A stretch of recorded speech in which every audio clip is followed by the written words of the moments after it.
Hello दोस्तों, स्वागत है आप सभी का मेरे इस यूट्यूब चैनल में। दोस्तों, इस धरती को बचाना है, अपने जीवन को ही बचाना है।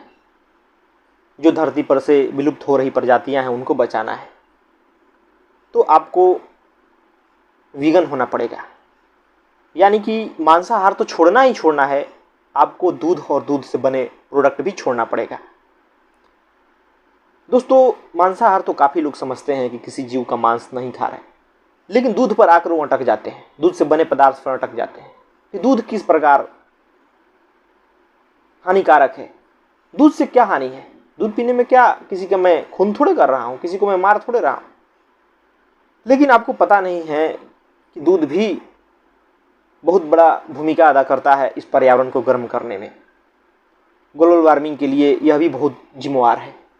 और जानवरों की तो हत्या होती ही है, ऐसी बात नहीं है, उनकी भी हत्या होती है, उससे भी खून होता है, उसकी हम बाद में बात करेंगे। लेकिन पहले हम समझते हैं किस प्रकार ये जो मांसाहार है और डेयरी उद्योग है ये वातावरण को गर्म कर रही है।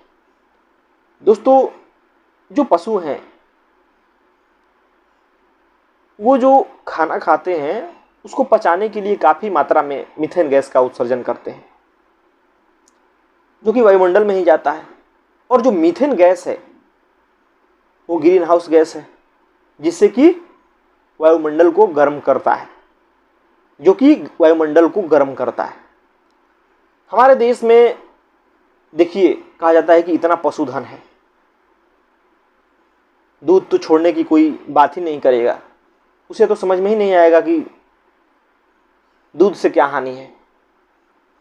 लेकिन जब आप मांसाहार करते हैं, जब आपका मांस तैयार होता है या दूध तैयार होता है, आप देखते नहीं कि उसके उत्पादन में कितना ग्रीन हाउस गैस उत्सर्जित हुआ।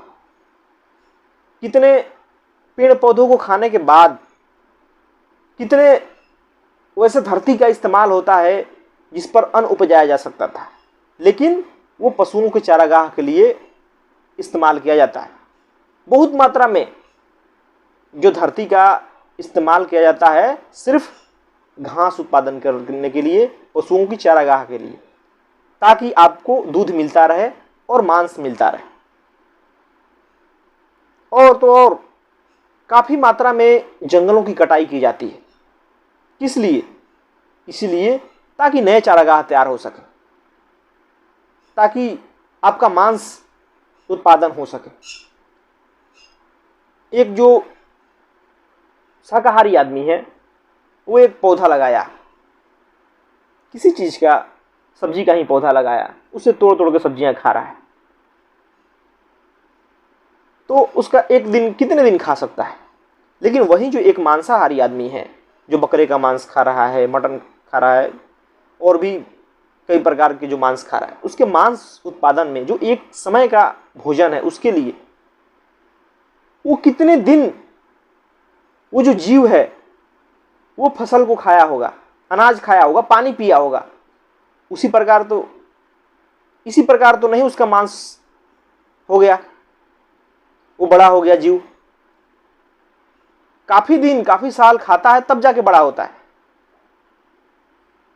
वो धरती की काफी चीजों को खा लेता है, पानी पी लेता है, तब जाकर के उसके भीतर मांस का निर्माण होता है, और लोग उससे एक समय का भोजन करते हैं। तो सोचिए कि कितना अपने पर्यावरण का नुकसान पहुंचाया। और उसी प्रकार दूध का भी हाल है। 1 लीटर दूध उत्पन्न करने के लिए सोच के देखिए कितने हजारों, क्या लाखों लीटर पानी बर्बाद होता है। लाखों लीटर पानी बर्बाद होता है 1 लीटर दूध उत्पादन करने के लिए। यह आंकड़ा आपको अचंभा करेगा, लेकिन यही सच्चाई है। आप एक मवेशी लाते हैं, गाय या भैंस, उसे अपने दरवाजे पे रखते हैं, 2-3 साल तक होने तक वो तो दूध देगी नहीं। तब तक उसे आप खिलाएंगे, चारा बोएंगे, उसमें पानी तो लगेगा ही। कितने लीटर वो पानी पिएगी? हजारों लीटर। जो खेतों में पानी दे रहे हैं उसके चारा के लिए, उसके खाने के लिए, वो भी तो पानी जा रहा है। तब जाकर के कहीं दूध का उत्पादन होगा।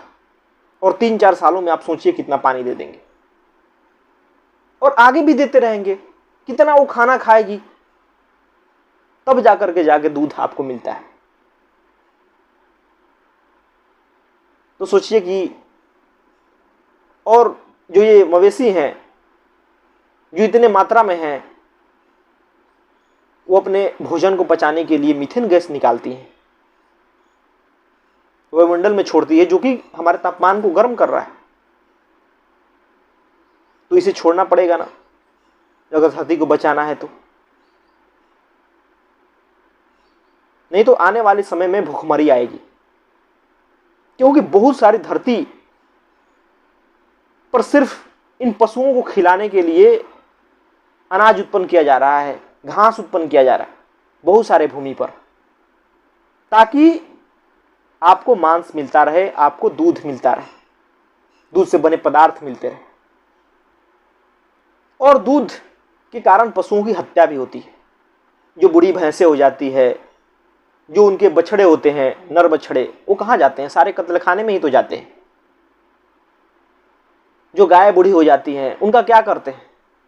कत्लखाने नहीं भेजते तो सड़कों पर छोड़ देते हैं।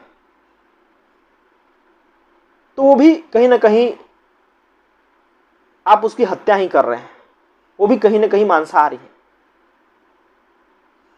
तो इसलिए इस बात को आपको समझना होगा कि दूध पीने से किस प्रकार पर्यावरण पर असर पड़ रहा है, मांस खाने से किस प्रकार पर्यावरण पर असर पड़ रहा है।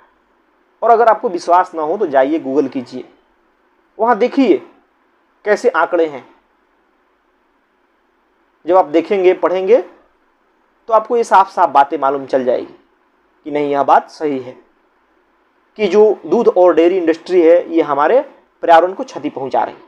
इससे वायुमंडल को गर्म करने में सहायता मिल रही। आने वाले समय में मानव को पानी नहीं मिलेगा। सोचिए कि इतने पशुओं आप पाल रखे हैं, उनके ऊपर इतने पानी बर्बाद कर रहे हैं, उससे क्या फायदा है? इतने मात्रा में कहां से पानी आएगा, कहां से भोजन आएगा? आदमी को पेट भरना मुश्किल है, और आप दूध के लिए और मांस के लिए इस प्रकार पानी की बर्बादी कर रहे हैं, इस प्रकार अनाज बर्बाद कर रहे हैं, धरती बर्बाद कर रहे हैं। तो इस बात को आपको समझना होगा। और अगर आप इंसान हैं और दूसरे पहलू से देखें, तो अगर आप इंसान हैं, आपके हृदय में प्रेम है,